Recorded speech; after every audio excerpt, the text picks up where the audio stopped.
Kisah singkat sang pahlawan bangsa. Pahlawan pendidikan yang bikin marah penjajah.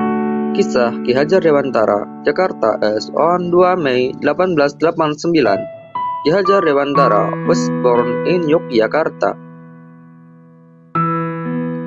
Berasal dari lingkungan keluarga keraton Yogyakarta, ia lahir dengan nama asli Raden Mas Suwardi Suryo Ningrat. Sebagai keturunan Ningrat, Suwardi kecil berkesempatan menempuh pendidikan bersama anak-anak bangsa Eropa di Hindia Belanda. Ki Hajar Dewantara, pahlawan pendidikan. Ki Hajar Dewantara kecil sekolah di Sekolah Dasar untuk Orang Eropa, Europe's Lager School, ELS. Ia lalu melanjutkan pendidikan ke Stovia, Sekolah Dokter Bumi Putra, pada 1905. Karena kerap sakit, ia tidak menamatkan sekolah tingginya.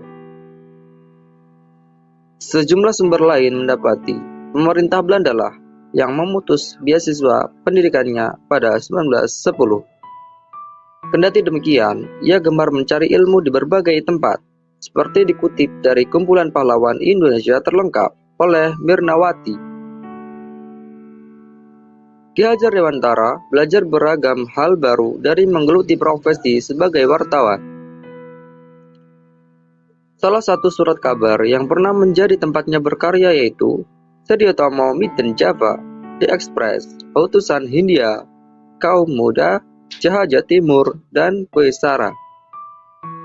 Tulisannya dinilai sangat komunikatif, tajam, dan patriotik, sehingga mampu membangkitkan semangat anti penjajahan. Ia juga aktif di organisasi Budi Utomo untuk menggugah kesadaran masyarakat agar bersatu mewujudkan kemerdekaan Indonesia. Pada 25 Desember 1912, ia juga membentuk Indis Party, partai politik nasionalisme pertama bersama Douwe Dekker dan Dr. Cipto Mangunkusumo untuk mewujudkan kemerdekaan. Membuat marah Belanda. Peresmian Indis Party ditolak pemerintah kolonial Belanda melalui Gubernur Jenderal Hindenburg karena dianggap dapat membangkitkan nasionalisme dan penentangan atas penjajahan.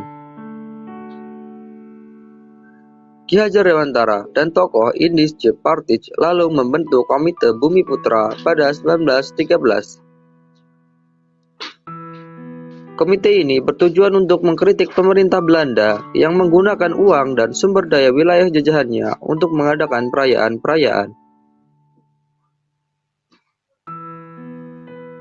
Salah satunya yaitu saat pemerintah Belanda hendak merayakan 100 tahun bebasnya negeri Belanda dari penjajahan Prancis. Kritik tersebut dituangkan Ki Hajar Dewantara, Detik.com, Ki Hajar Dewantara, dalam surat kabar The Express milik Douwe Dekker, seperti dikutip dari Ensiklopedia Pahlawan Indonesia dari masa ke masa oleh tim Grasindo.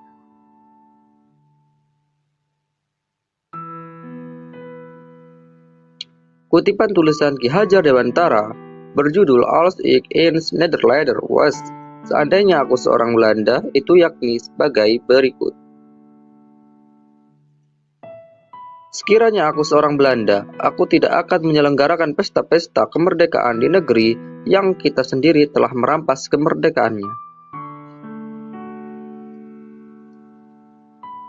Kritik tersebut membuat marah pemerintah Belanda, sehingga Ki Hajar Dewantara diasingkan ke Pulau Bangka. Tulisan Douwe Dekker dan Dr. Cipto Mangunkusumo yang diniatkan untuk membantunya juga dianggap Belanda sebagai tulisan menghasut rakyat, sehingga keduanya juga diasingkan. Douwe Dekker dibuang ke Kupang, sementara Dr. Cipto Mangunkusumo ke Pulau Banda. Suatu hari, mereka mengajukan usul pada Belanda agar bisa dibuang ke negeri Belanda agar dapat belajar banyak hal alih-alih di tempat terpencil tersebut.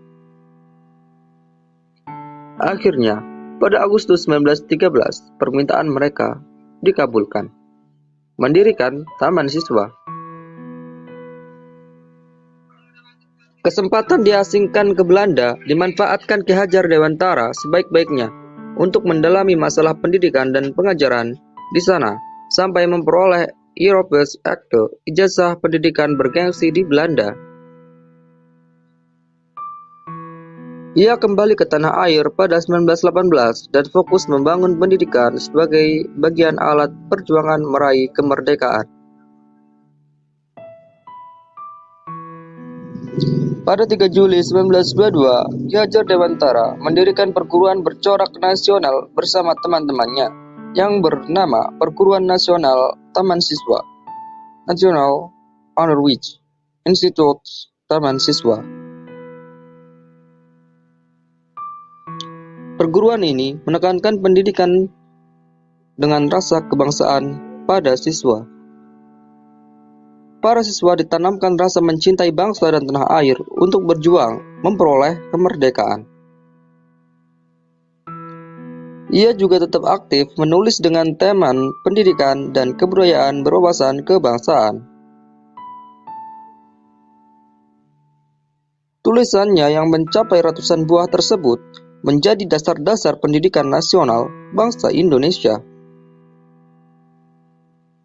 Setelah kemerdekaan, Ki Hajar Dewantara sempat menjadi Menteri Pendidikan, Pengajaran, dan Kebudayaan yang pertama. Ia juga meraih gelar Dr. Honoris Causa dari Universitas Gadjah Mada pada 1957. 2 tahun kemudian, sang pahlawan pendidikan Indonesia wafat pada 28 April 1959 di Yogyakarta dan dimakamkan di sana.